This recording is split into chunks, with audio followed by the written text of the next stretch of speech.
बहन के पीछे से पिलाई का नजारा मैंने अपनी आंखों से देखा। भीड़ भरी चलती बस में मेरी दीदी ने खचाखच भरी बस में 3 अनजान आदमियों से अपनी पीछे से मरवा ली। दोस्तों, मैं फिर से एक नई संभोग कहानी के साथ हाजिर हूँ। मेरी दीदी खूबसूरत माल सी दिखती है।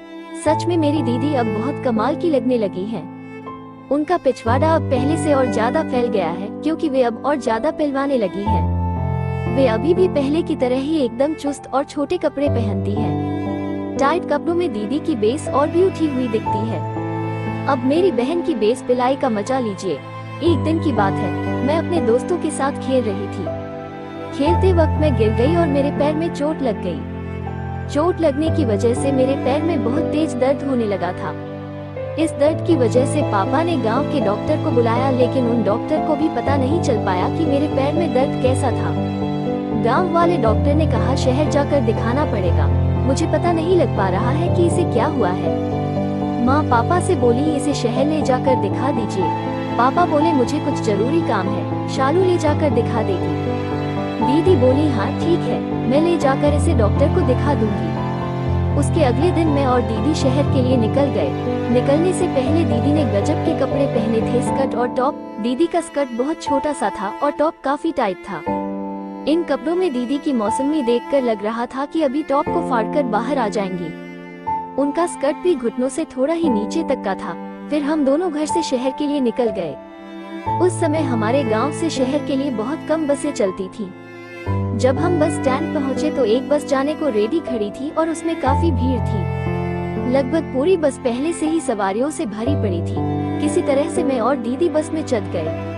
बस के बीच में लगे एक लोहे खंभे के पास दीदी और मैं खड़े हो गए थे। उसके बाजू की सीट पर बैठा एक आदमी ने मेरी दीदी को ऊपर से नीचे तक देखा और दीदी से पूछा कहाँ जाना है। दीदी बोली शहर जाना है। उसने पूछा क्यों? दीदी बोली मेरी बहन के पैर में दर्द है। उसने मुझे देखा। दीदी उससे बोली इसको बैठा लेते, इसे दर्द है। उसने कहा मेरी गोद में पहले से एक छोटा बच्चा है। दीदी चुप हो गई। फिर कुछ देर सोचने के बाद उस आदमी ने कहा मेरे पास एक उपाय है, मैं आपके पीछे खड़ा हो जाता हूँ और इसको यहाँ बैठा देता हूँ। दीदी मान गई। उसने देरी नहीं की और फट से उठ गया। उसने मुझे सीट पर बैठा दिया और खुद मेरी दीदी के पीछे खड़ा हो गया। मैंने उसके गोद वाले बच्चे को अपनी गोदी में ले लिया। उस आदमी ने मेरी दीदी से कहा मेरा नाम पिंटू है और आपका नाम? दीदी बोली शालू। उस आदमी की उम्र 45 साल के आसपास की रही होगी। उसने गर्मी की वजह से टी शर्ट और लोअर पहना हुआ था। बस आधे घंटे में चलने वाली थी। उस आधे घंटे में और आदमी भरते चले गए जिससे बस खचाखच भर गई थी। बस में आदमियों के भर जाने से पिंटू जी दीदी के पीछे एकदम से चिपक गए। उनके चिपक जाने की वजह से पिंटू जी का हथियार दीदी के पिछवाड़े में सटने के कारण एकदम खड़ा हो गया था और उनके लोअर में से अलग उठा हुआ दिख रहा था। पिंटू जी ने भीड़ का फायदा उठाकर अपना हथियार लोअर से निकाला और दीदी की बेस पर कपड़ों के ऊपर से ही घिसने और रगड़ने लगे। दीदी ने उनका विरोध नहीं किया और वे पीछे मुड़कर देखकर मुस्कुरा दी। और दीदी की इस मुस्कान से तो पिंटू जी का डर पूरा खत्म ही हो गया। अब पिंटू जी इधर उधर देखकर धीरे धीरे दीदी की स्कर्ट को ऊपर उठाने लगे। कुछ देर बाद उन्होंने पीछे से पूरा स्कर्ट ऊपर कर दिया और दीदी की पैंटी को खिसकाकर दीदी की बेस से नीचे कर दिया।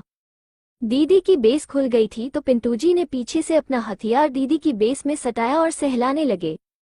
इससे दीदी को भी मजा आने लगा था। उधर बस न चलने की वजह से आदमी अभी भी आते जा रहे थे।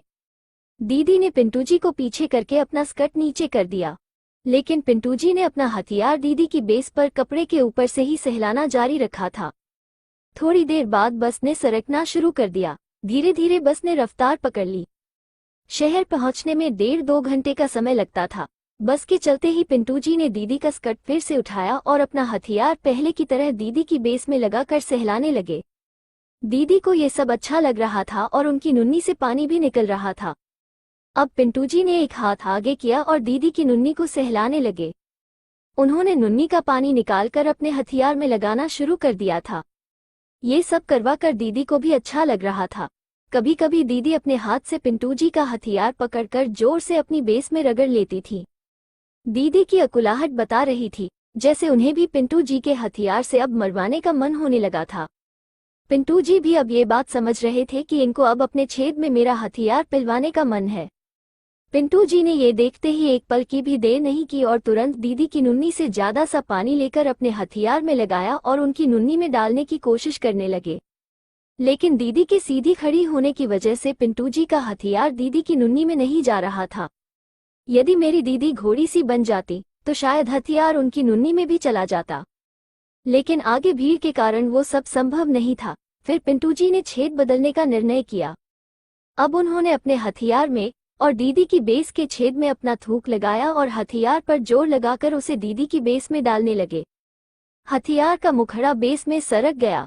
हथियार का सुपारा अंदर घुस जाने की वजह से दीदी को दर्द होने लगा। अब दीदी ने अपने सामने लगे लोहे के खंभे को कसकर पकड़ लिया और मुंह नीचे करके अपनी आंखें बंद कर लीं। अभी तो सिर्फ हथियार का टोपा ही अंदर गया था, इतने में ही दीदी की बेस फटने लगी थी। अभी तो पिंटू जी का पूरा हथियार अंदर जाना बाकी था। पिंटू जी भी पूरे जिद्दी थे। उन्होंने धीरे धीरे करके अपना पूरा हथियार अंदर कर दिया। दीदी को बहुत ज्यादा दर्द हो रहा था। बस में होने की वजह से दीदी चिल्ला भी नहीं सकती थी, तो वे अपना मुंह नीचे करके अपने होठों को दांतों से दबाए हुई थी। पिंटू जी ने धीरे धीरे करके दीदी की बेस में अपना हथियार अंदर बाहर करना चालू कर दिया। वे बड़ी बेदर्दी से दीदी की बेस को गड्ढा बनाने की स्कीम के तहत बेस की पिलाई कर रहे थे। कुछ देर में दीदी की बेस ने हथियार को आत्मसात कर लिया था और अब दीदी को भी पीछे से मरवाने में मजा आने लगा था। दीदी का मुंह अभी भी नीचे ही था, लेकिन उनके मुंह पर दर्द वाला भाव नहीं था। अब जोश वाली बात दिख रही थी। दीदी को भी मजा आने लगा था। वे भी अपनी बेस हिलाने लगी और हिला हिलाकर बेस पिलवाने का मजा लेने लगी। जैसे जैसे बस चल रही थी वैसे वैसे दीदी मजे में मरवाती जा रही थी। शहर जाने का रास्ता बहुत खराब था। गड्ढे और ऊंचे नीचे टीलों से रास्ता भरा हुआ था। कभी कभी बस गड्ढे में जाती तो पिंटू जी का हथियार दीदी की बेस की गहराई तक चला जाता। अगले ही पल जब बस उठती तो पिंटू जी का हथियार भी बाहर आ जाता।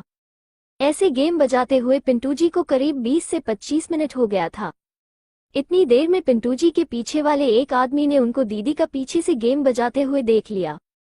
उसने कहा, ये क्या कर रहे हो? पिंटू जी बोले, तुम भी कर लेना। वो ये कौन है? पिंटू जी नहीं मालूम। बातें करते करते पिंटू जी दीदी की बेस में ही झड़ गए। अब पिंटू जी दीदी के पीछे से हट गए और वह आदमी, जिसका नाम रोशन था, वो दीदी के पीछे आ गया। रोशन पिंटू जी से ज्यादा जवान था। उसने भी देर नहीं की। उसने तुरंत दीदी का स्कर्ट उठाया और थूक लगाकर नुन्नी में हथियार डालने लगा। लेकिन पोजीशन कुछ ऐसी थी कि हथियार नुन्नी में जा ही नहीं पा रहा था। उस आदमी ने पिंटू जी से पूछा, तू कैसे मार रहा था? उसने कहा, नुन्नी नहीं मार पाओगे, पीछे से मार लो। मैंने भी पीछे से ही मारी है। उस आदमी ने दीदी की बेस में अपना हथियार डाल दिया। चूंकि बेस अभी ही पिल चुकी थी तो औजार को पेलने में ज्यादा दिक्कत नहीं हुई। इस आदमी का हथियार थोड़ा मोटा था। दीदी को लगा कि ये पहले वाला हथियार नहीं है, ये दूसरा हथियार है। अब दीदी ने पीछे मुड़कर देखा तो समझ में आ गया कि सही में ये तो कोई दूसरा आदमी ही मेरी मार रहा है। तब भी दीदी कुछ नहीं बोली और आगे मुंह करके मजा लेने लगी। रोशन ने बस उछलने का भरपूर फायदा उठाया। जैसे जैसे बस उछलती रही वैसे वैसे वो दीदी की बेस को बेदर्दी से पेलता रहा। दीदी कभी कभी उफ आह की आवाज भी निकाल रही थी। रोशन भी इतना बेरहम दिल निकला कि उसने दीदी की नुन्नी को अपनी मुट्ठी में भर लिया था और उसे पूरा मसल कर बेस मार रहा था। इससे दीदी को दर्द हो रहा था।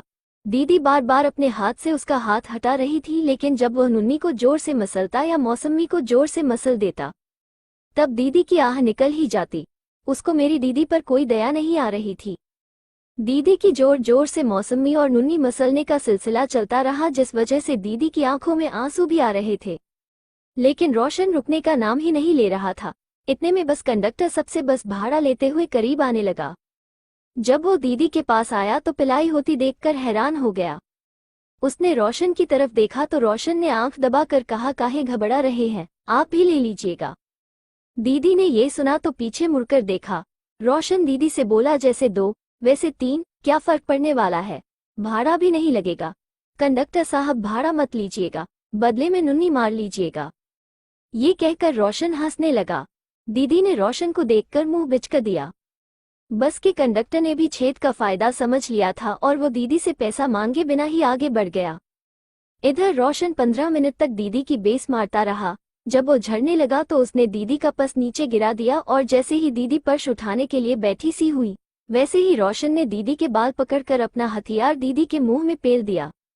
1 मिनट तक वो कमीना मुंह की गहराई तक पेलता रहा, फिर वो मुंह में ही झड़ गया और साइड में हो गया। दीदी मुंह में आया सब माल पी गई और अपने कपड़े ठीक करके उसी खंभे के पास खड़ी हो गई।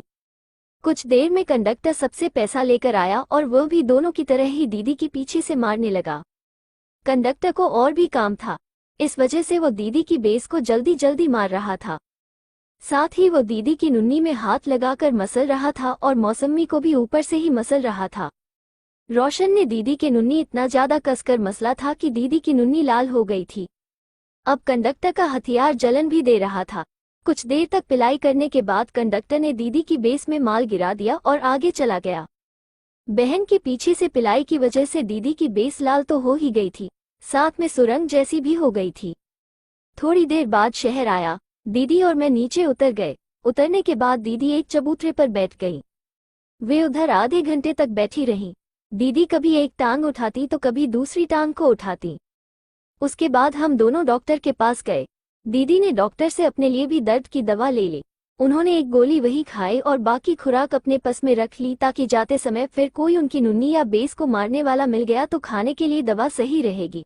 तो दोस्तों, आज मेरी बहन भीड़ में पिल गई, वह भी एक से नहीं 3 हथियार से। इस तरह से दीदी ने बस में अपनी बेस की सुरंग बनवा ली थी। कैसी लगी बहन की पिलाई कहानी, कमेंट जरूर बताएं।